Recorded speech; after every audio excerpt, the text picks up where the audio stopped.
Olá galera do oitavo ano, tudo bem? Como é que vocês estão? Solicitaram a mim e aos demais professores que a gente fizesse uma apresentação em todas as nossas videoaulas. Portanto, embora vocês saibam disso, eu sou o professor Rafael Locke, eu sou responsável pelo Ministério nessa turma pelas disciplinas de Língua Portuguesa, Redação e Laboratório de Inteligência de Vida. É muito bom estar com vocês novamente e espero que todos vocês estejam bem nesse momento aí, tá bom? Muitas saudades de vocês e vamos dar seguimento então às nossas aulas logo após esse interregno, esse pequeno recesso que nós tivemos na semana passada devido à semana de Páscoa, né? Então hoje nós falaremos do capítulo 6 e o gênero sobre o qual nós falaremos hoje justamente sobre as reportagens, tá? Na parte da redação. Continuaremos então sobre o conteúdo de reportagem e adiantando um pouquinho naquela parte de estudos do predicado, um dos termos essenciais da oração, nós falaremos sobre a ideia do predicativo do sujeito, que é muito tranquilo, muito fácil, provavelmente essa aula vai ser bem tranquilinha, rapidinha aí para vocês, tá legal? Gente, é o seguinte, sobre o gênero reportagem, o livro de vocês traz uma reflexão, claro que nós já sabemos disso, principalmente no momento de isolamento social como todos vivemos agora, só para nós atentarmos ao fato que reportagens não se dão só de maneira impressa, em jornais ou revistas, etc. Cada dia mais, e principalmente no momento como nós estamos agora, a gente vai vendo diversas reportagens através da televisão, das rádios e também através de grupos e redes sociais, como lives que têm sido frequentemente utilizadas por diversas pessoas nesse momento, não é verdade? Tá? A reflexão então sobre a reportagem, ela acaba entrando um pouquinho no terreno de um outro gênero bastante importante, que é o gênero entrevista, que como vocês bem sabem, nada mais é do que o ato de você elaborar, tecer algumas considerações, perguntas para uma pessoa ou para alguém, né, sobre um determinado conteúdo. De modo geral, essas entrevistas são feitas por pessoas especialistas nisso, da classe jornalística, para pessoas que são aí autoridades em determinados assuntos. Portanto, quando nós desejamos saber alguma coisa a respeito de um determinado tema, nós recorremos então ao hábito da entrevista, que dentro desse hábito aí nós teremos então como um guarda-chuva maior o gênero da reportagem. Ao fazer uma reportagem, então nós acabamos perguntando às pessoas aquilo que nós temos curiosidade sobre determinados temas e tudo mais, como vocês bem sabem. Fica aqui a reflexão e uma pequena indicação de um livro nesse instante que eu gostaria de fazer a vocês. Não é um paradidático, é realmente um livro que eu, professor, indico a vocês, já que vocês estão em casa, assim como eu.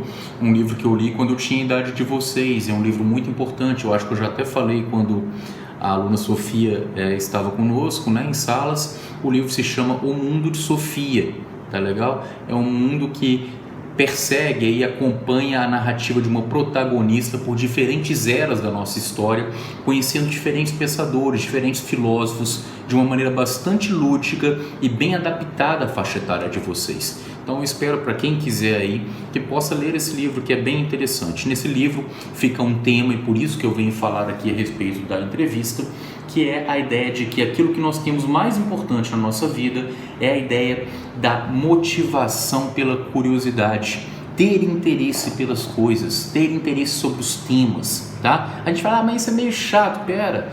Toda espécie de conhecimento é válida, toda espécie de conhecimento é importante. Vocês agora estão num antro do saber, que é uma escola, tendo aula de ciências, matemática, língua portuguesa. Eu sei que às vezes é puxado para vocês, mas é muito importante que vocês tentem assimilar esses saberes para se tornarem cada vez seres humanos aí mais completos e mais complexos e melhores, tá legal? Falando sobre isso, também eu gostaria de falar que eu tenho recebido muitas poucas tarefas que eu tenho solicitado para vocês. Eu sei que o período está difícil e confuso para todos, mas eu sei também que vocês, ao se organizar, vão conseguir fazer essas etapas direitinho aí, tá? Então fica aí a reflexão e não se sintam cobrados por fazer tudo em cima da hora, mas com o tempo a gente vai administrando as nossas tarefas, os nossos trabalhos, e a gente vai conseguir fazer essas tarefas adequadamente e enviar para os professores para a gente ter esse registro aí.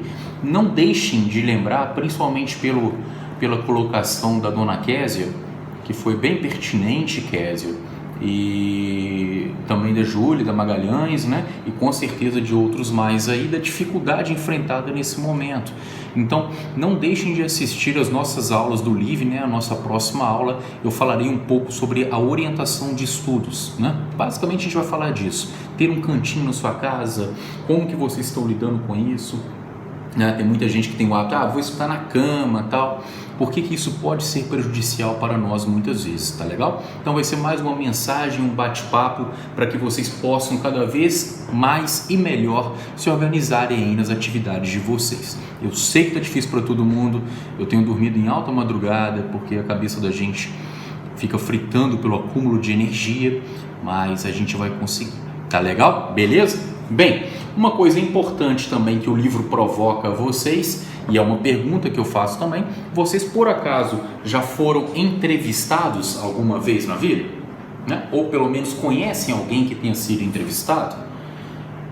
Conhecem a mim, por exemplo. Eu já passei por uma série de entrevistas, isso acontece muitas vezes na vida adulta, ou quando você sabe, ou as pessoas acham que você sabe responder sobre um determinado tema, você se torna ali uma pessoa relevante para trazer uma consideração sobre um determinado assunto, né? Eu não estou nem com a minha...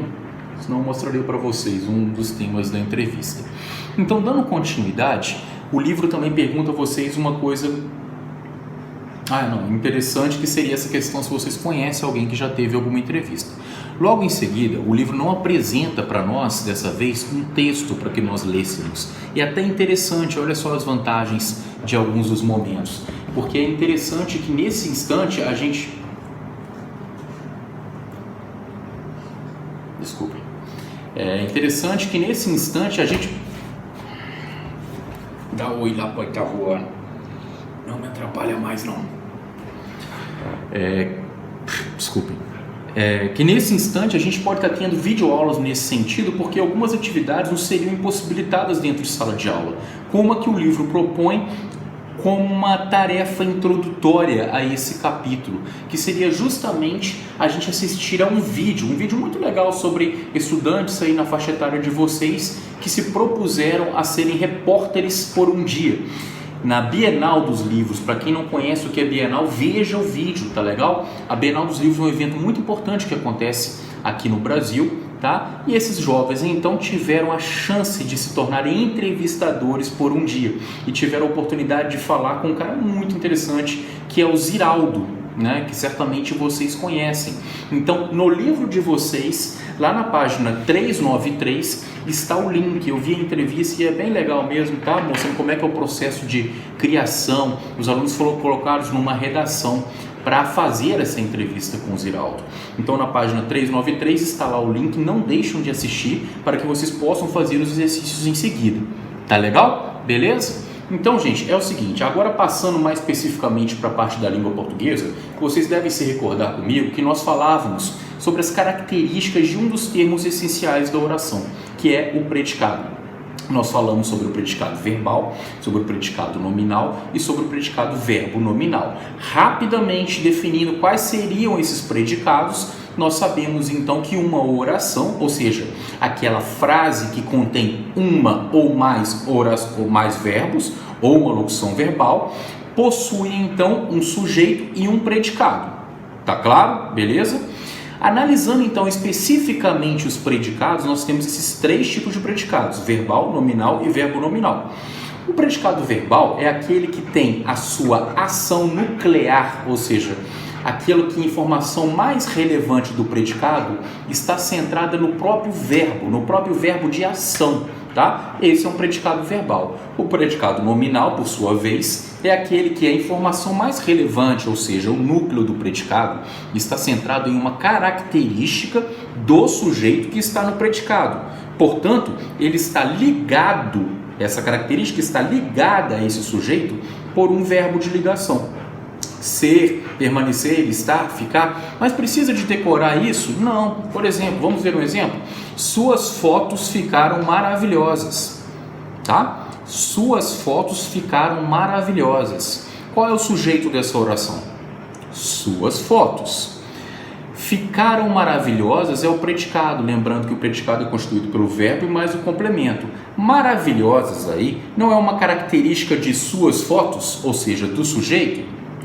Portanto, esse verbo ficaram, esse verbo ficar aí, nada mais é do que um verbo de ligação. E esse, então, é um predicado nominal. Está claro? E no caso do predicado verbo nominal, nós temos aí a presença de um verbo de ação e uma característica do sujeito. Temos dois núcleos de importância. Ele é um pouquinho mais complexo, mas não é difícil de a gente determinar, principalmente a partir dos exercícios que vocês estão fazendo. Agora, se nós estamos aqui centrados na ideia do predicado nominal, nós estamos falando então daquilo que é constituído por uma característica do sujeito e um verbo de ligação, que vai ligar essa característica ao sujeito, tá? Prestem atenção para vocês verem como é complexa essa matéria. Todas as vezes que nós falarmos dessa característica do sujeito aí, essa característica do sujeito será, portanto, o predicativo do sujeito. É isso. Suas fotos ficaram maravilhosas. Predicado nominal, porque maravilhosa é uma característica do sujeito. Maravilhosa, nesse caso, vai funcionar como um predicativo do sujeito. Agora, apenas atentem a algumas classes gramaticais que podem desempenhar o papel do predicativo do sujeito, tá legal? A primeira, obviamente, adjetivos. Lerei um exemplo para vocês. A fotografia está belíssima. Belíssimo não é uma característica da fotografia? Tá? Esse está aí se comporta como um verbo de ligação, tá? E belíssima é, em termos de classe morfológica, um adjetivo. Locuções adjetivas. A fotografia é de admirar. Mesmo caso, é como se ela fosse admirável. Ou seja, só não é um adjetivo, é uma locução adjetiva pela presença da preposição de e admirar. Tá legal? Então, como nós temos dois vocábulos, nós temos aí uma locução adjetiva. Substantivos. Essa fotografia é uma joia rara, né? Ou seja, a gente não chama de locução substantiva, mas aí é a presença de palavras que formam, então, uma ideia que é o do predicativo do sujeito. Numerais. As qualidades da foto são duas: a luz e a perspectiva escolhida. Pronomes. A qualidade da fotografia são muitas.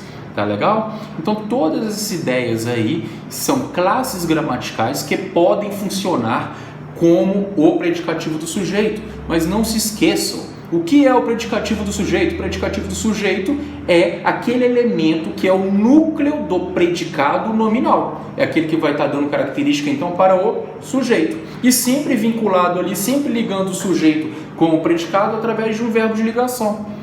Tranquilo? Beleza? Gente, eu estou aqui, tá? Mandem notícias para mim, tá? Deem um alô, falem alguma coisa, tá legal? Seja lá no YouTube, seja no privado comigo, se tiverem quaisquer dúvidas, deem um alô, tá legal? Beijo, muitas saudades, espero que vocês todos estejam bem. Até mais!